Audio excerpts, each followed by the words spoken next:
Grāmata Dzīves ričuraču un audiodisks Cauri pilsētai ir saistīts ar vienu un to pašu cilvēku latviešu mūzikas vēsturē – Elgu Ingebergu. Mūzika man ir viss, tā savulaik teikusi slavenā pianiste, komponiste un koncertmeistere, kuras ieguldījums latviešu estrādes mūzikas tapšanā nav bijis pienācīgi novērtēts. Kāda bijusi šī personība un kas tad ir Dzīves ričuraču? Par to muzikoloģe Daiga Mazvērsīte.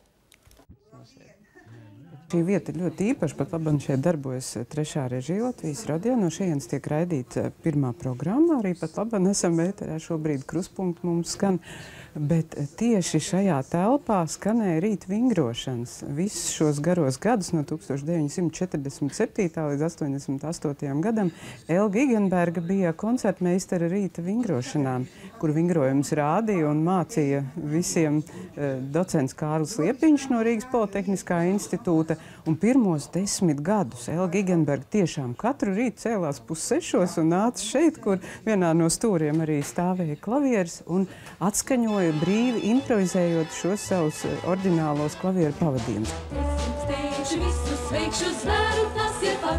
Tā dziesmiņa, kas saistās ar Elgas Igenbergas līksmo dzīvespriecīgo personību, visiem ir tiešām šī dziesmiņa par Riču Raču, ko savu laiku dziedājis ir viņas vadītājs sieviešu vokālais ansamblis Rīga. Pie grāmatas jau es ķēros un arī 3 gadus rakstīju par Elgu Igenbergu saistībā ar to, ka es esmu latviešu populārās mūzikas pētniece. Un tāpēc grāmatas apakšnosaukums ir Latviešu estrādes dzimšana, jo to atzīst arī maestro Raimonds Pauls, ka nevis viņš, bet tieši komponista un pianiste Elga Igenberga bija pirmās latviešu estrādes dziesmas radītāja, un tie bija gan Rīgas bulvāri, gan pēc tam arī Vecais tilts, kurus tūdaļ ieskaņoja radiofonā, kurus tad beidzot arī diskā ir izdotas, un tā kā var katrs klausīties mājās šos retos ieskaņojumus, kas ļoti reti ir dzirdami, protams, mūsdienās radiofonā. Tātad Elga Igenberga ir estrādes žanra pamatlicēja, un par tādu cilvēku rakstīt grāmatu man likās tiešām tāds svēts pienākums, reizē atspoguļot visus tos procesus, kā tas varēja notikt, kā viņa pati nonāca pie šīm kompozīcijām, kāda bija tā aina ap viņu, jo, protams, arī citi skaņreži darbojās šajā virzienā. Kopā ap 300 dziesmu viņai ir, tostarp arī ir gan ansambļiem, gan dažas arī koriem dziesmas sacerētas, un tad virkni muzikālu skatuvisku darbu, kur viņa allaši ķerās klāt pie katra nākamā ar lielām ambīcijām, lielu uzņēmību, bet dažādu apstākļu dēļ neizdevās tos iestudēt lielā mērā.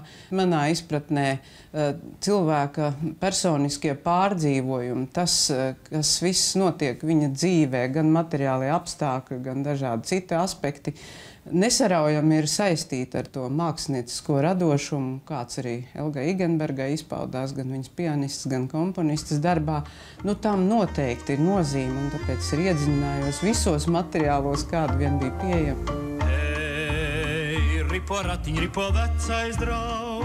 Albuma devīze ir Cauri pilsētai, un tā arī ir pati pirmā dziesma šeit sarakstā Cauri pilsētai ar apakšnosaukumu Ratiņu stūmē dziesma, jeb dziesma par veco ratiņu, ir arī mūžzaļais Elgas Igenbergas grāvējs, ko pirmais iedziedāja 1961. gadā dziedošais aktieris un režisors Arnolds Liniņš kopā ar māsām Vambutēm, kas bija uzticams ceļabiedrs Elgas Igenbergas neskaitāmajos koncertos, un tāpēc arī šis simbols un no otras puses pārnestā nozīmē Cauri pilsētai, kā Elgas Igenbergas dzīvē, jo viņa tomēr, manā izpratnē, vairāk bija pilsētniece, kas jūsmoja gan par Rīgu un mazāk uzturējās laukos, un arī viņas dairadi ir lielā mērā veltīti gan Rīgas apdziedāšanai, ir dziesmas arī par jūru, bet, protams, galvenais ir šī saulainā dzīves izjūta, mīlestība, pozitīvisms.